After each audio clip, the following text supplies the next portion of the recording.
गोड्डा से हमारे सहयोगी मदन जुड़े हुए हैं और मदन से लगातार चर्चा हो रही थी कि संताल की जंग कितनी दिलचस्प इस बार बनती हुई नजर आ रही है। मदन, गोड्डा पर चर्चा कर रहे थे। गोड्डा में पहले दीपिका पांडे सिंह को टिकट दिया कांग्रेस ने और फिर उनका नाम काट के प्रदीप यादव को वहां से कैंडिडेट बनाया। अब निशिकांत दुबे जो काफी पकड़ रखते हैं, उस क्षेत्र में लगातार सांसद रहे हैं, उनसे प्रदीप यादव का मुकाबला है। पिछली बार भी उनका मुकाबला था। इस बार का मुकाबला दिलचस्प कितना दिख रहा है? क्या दीपिका पांडे के जो समर्थक हैं, कार्यकर्ता वो खुले मन से प्रदीप यादव का समर्थन कर रहे हैं? देखिए, सीधे तौर पर अगर आप देखें तो गोड्डा का मुकाबला इसीलिए दिलचस्प हुआ क्योंकि पहले दीपिका पांडे के नाम की घोषणा होती है, फिर उस नाम को वापस लिया जाता है और प्रदीप यादव के नाम की घोषणा होती है। ये तब होता है कि जब देवघर की धरती पर राहुल गांधी पहुंचते हैं और अपने नेताओं को मनाते हैं और फिर ये नाम जो है वापस लिया जाता है। ऐसे में यह एक कोशिश की जाती है कि तीसरी बार, जब 3 बार लगातार निशिकांत दुबे यहां से चुनाव जीत जाते हैं तो उन्हें कौन हरा सकता है। इस पर कांग्रेस पूरी तरह से मंथन करता है और फिर उसके बाद प्रदीप यादव के नाम को आगे लाया जाता है और इसीलिए कांग्रेस के तमाम कार्यकर्ता और नेताओं को यह टास्क दिया जाता है कि किसी भी तरह से चौथी बार निशिकांत दुबे को यहां से जीतने से रोका जा सके। और इसीलिए अभी तक आपको एक तस्वीर भी नजर नहीं आई कि कांग्रेस के कोई कार्यकर्ता जो है वो नाराज दिखे या फिर अपने ही नेताओं के खिलाफ जो है आवाज बुलंद करते हुए नजर आते। भले ही प्रदीप यादव का नाम जब कटा था और दीपिका पांडे के नाम की घोषणा हुई थी तो कुछ लोग जरूर गोड्डा पहुंचकर कांग्रेस कार्यालय में विरोध प्रदर्शन किए थे, लेकिन कांग्रेस के आला कमान जब इसमें हस्तक्षेप किए और उसके बाद यह जब टास्क दिया गया कि निशिकांत दुबे कांग्रेस के लिए एक बड़ा टास्क है और उस पर जो है कि इस पर जीत हासिल करनी है, तो ऐसे में तमाम कांग्रेस के नेताओं ने और इंडिया गठबंधन के नेताओं ने अपनी पूरी ताकत लगाई है। आप अगर देखें तो झारखंड में दूसरा या तीसरा ये हॉट सीट बनता हुआ नजर आ रहा है जहां की तमाम नेता जो है अपनी पूरी ताकत लगा रहे हैं। अब देखना होगा कि 1 जून को जब यहां देवघर की जनता अपने मताधिकार का प्रयोग करते हैं तो 15 साल के कामकाज और कांग्रेस के जो न्याय, ये जो 5 न्याय की बात की गई है, दोनों में किस पर भरोसा किया जाता है। एक बार फिर से यहाँ की जनता नरेंद्र मोदी को ही अपना समर्थन देती है या फिर बदलाव चाहते हैं, ये हम जानने और समझने की कोशिश लगातार इस क्षेत्र में रहकर कर रहे हैं। और लेकिन ये जरूर मानिए कि ये गोड्डा का सीट जो आखिरी चरण में झारखंड में होने जा रहा है, संथाल का जो यह क्षेत्र है, इसमें सबसे हॉट सीट अगर माना जाए तो गोड्डा का ये माना जा सकता है। अच्छा, तो काफ़ी दिलचस्प मुकाबला आप लोग भी देख रहे हैं। ज़मीनी स्तर पर आप लोग ग्राउंड जीरो में हैं मदन, लगातार चुनावी सभाओं की कवरेज कर रहे हैं, आम लोगों से मिल रहे हैं। क्या लग रहा है, अपने सांसद के कार्यकाल से खुश है वहाँ के लोग या फिर एंटी इनकम्बेंसी जैसी कोई चीज़ दिख रही है गोड्डा में? देखिए, दोनों तरह की मिलीजुली प्रतिक्रिया देखने को मिलती है। 15 साल में निशिकांत दुबे ने देवघर के क्षेत्र में या फिर गोड्डा के क्षेत्र में कई ऐतिहासिक काम किए हैं जिनको वो खुद भी गिनाते हैं और यहाँ के लोग भी बताते हैं कि कई ऐसे काम हैं जो ऐतिहासिक हुए हैं और वो संभव निशिकांत दुबे के द्वारा ही हुआ है। लेकिन कुछ नाराजगी जरूर है कि जिस गाँव में सड़कें नहीं बनी अब तक, जहाँ पर पानी की सुविधा नहीं पहुँची है, जहाँ पर अस्पताल की सुविधा नहीं है, वहाँ के लोग थोड़े नाराज जरूर हैं। लेकिन उन्हें भी आश्वासन दिया जा रहा है कि अब अगर हम जीत कर आते हैं तो फिर से वहां पर सारी सुविधाएं बहाल की जाएंगी, व्यवस्थाएं की जाएंगी। तो अब यह आने वाला वक्त बताएगा कि आखिर फिर से जो एक बार आश्वासन दिया जा रहा है, जिस उम्मीद पर वोट मांगे जा रहे हैं, क्या उस उम्मीद को पूरा किया जाएगा और लोग क्या उस आश्वासन के साथ अपना मत जो है उनके पक्ष में देते हैं। ये बड़ी बात होगी। 1 जून को ये देखना होगा और 4 जून को जब परिणाम आएगा तब यह स्पष्ट रूप से पता चलेगा। मदन, संताल की एक सीट है और दुमका पर भी बहुत दिलचस्प फाइट इस बार नजर आ रही है।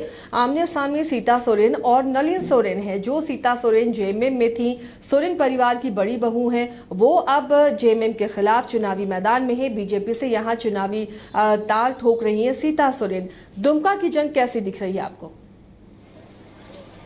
बिल्कुल दिलचस्प जंग जो है वो दुमका में भी देखने को मिल रहा है। ये इसलिए हुआ है क्योंकि वहां भी पहले सुनील सोरेन को बीजेपी ने अपना उम्मीदवार बनाया था, वहां भी सुनील सोरेन के नाम को वापस लिया गया और फिर जो शिबू सोरेन की बड़ी बहू है सीता सोरेन, जो कि जामा से विधायक है, उन्हें उम्मीदवार बनाया गया। तो ऐसे में यह दिलचस्प मुकाबला इसलिए हुआ क्योंकि सोरेन परिवार से ही किसी सदस्य को बीजेपी ने अपना उम्मीदवार बनाया। तो ऐसे में उम्मीदें काफी है, मुकाबला दिलचस्प है। नलिन सोरेन उनके मुकाबले में जेएमएम की तरफ से उम्मीदवार बनाए गए हैं, तो संथाल में जंग जो है वो काफी दिलचस्प है। प्रधानमंत्री नरेंद्र मोदी खुद सीता सोरेन के पक्ष में चुनाव प्रचार के लिए पहुंच रहे हैं। तो ऐसे में अब देखना होगा कि वहां की जनता फिर से एक बार बीजेपी को चुनना चाहती है या फिर बदलाव करना चाहती है। ताकत दोनों तरफ से लगाई जा रही है। एक तरफ चुनाव प्रचार का कमान कल्पना सोरेन संभाली है, तो दूसरी तरफ नरेंद्र मोदी खुद वहां पहुंच रहे हैं। हालांकि बीजेपी के जो प्रदेश अध्यक्ष हैं बाबूलाल मरांडी, वो खुद कैंप किए हुए हैं, हर एक गतिविधियों पर अपनी नजर रख रहे हैं।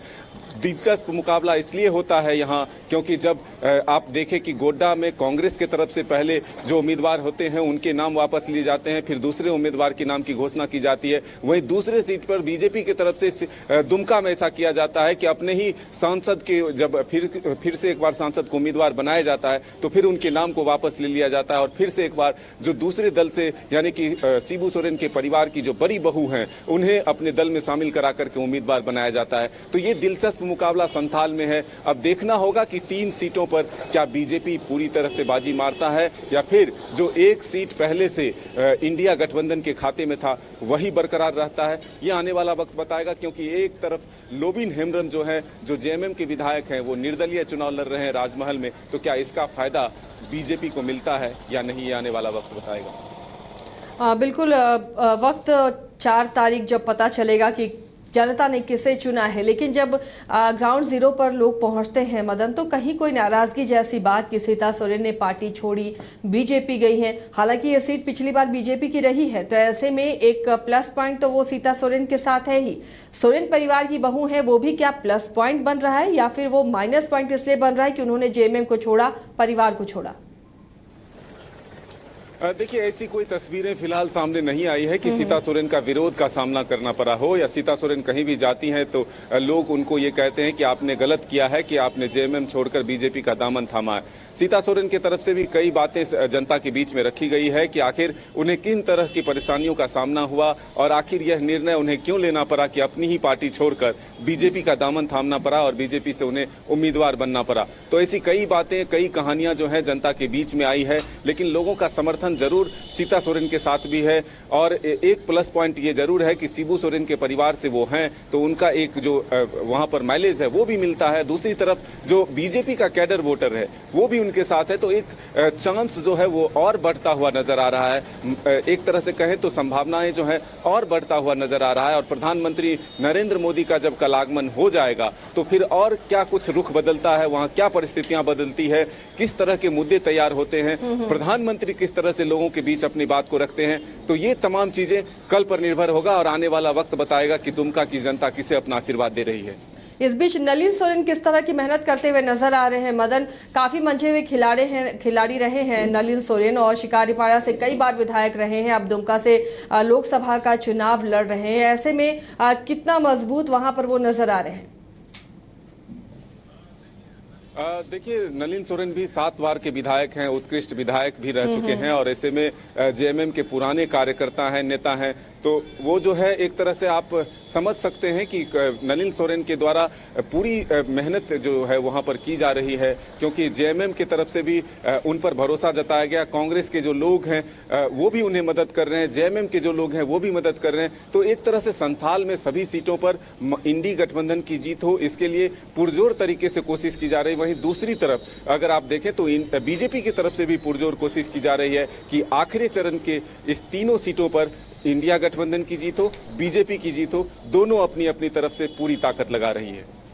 चलिए, शुक्रिया मदन इस तमाम जानकारी के लिए। तो संथाल की सभी सीटें बेहद दिलचस्प हैं इनकी जंग, और अब चुनाव प्रचार ने यहां रफ्तार पकड़ ली है क्योंकि 1 जून को यहां पर वोटिंग होनी है। तो उससे पहले तमाम राजनीतिक पार्टियां अपने स्टार प्रचारकों को संथाल की धरती पर उतार रही हैं। प्रधानमंत्री भी पहुंच रहे हैं, दुमका में सीता सोरेन के लिए जनसभा करेंगे, वोट अपील करेंगे, और उधर कल्पना सोरेन भी एड़ी चोटी का जोर लगा रही है कि दुमका से नलिन सोरेन की जीत हो। सभी पार्टियां अपने अपने तरीके से चुनावी प्रचार में जुटी हुई हैं और यहाँ की कि जंग बेहद दिलचस्प नजर आ रही है और धीरे धीरे मुकाबला और नेक टू नेक फाइट में भी तब्दील होता हुआ कई सीटों पर नजर आ रहा है। एलीट इंस्टीट्यूट, अगर आपके अंदर चाह है तो एलीट आपकी राह है। IIT हो या मेडिकल, आप चाहते हैं अपने आप को उत्कृष्ट दिखाना, आप चाहते हैं खुद को एक IITian के रूप में दिखना या मेडिकल के क्षेत्र में आगे बढ़ना, तो एलीट आपके लिए बहुत बड़ी ताकत के साथ आपके सामने है। आइए, खुलिए, बढ़िए,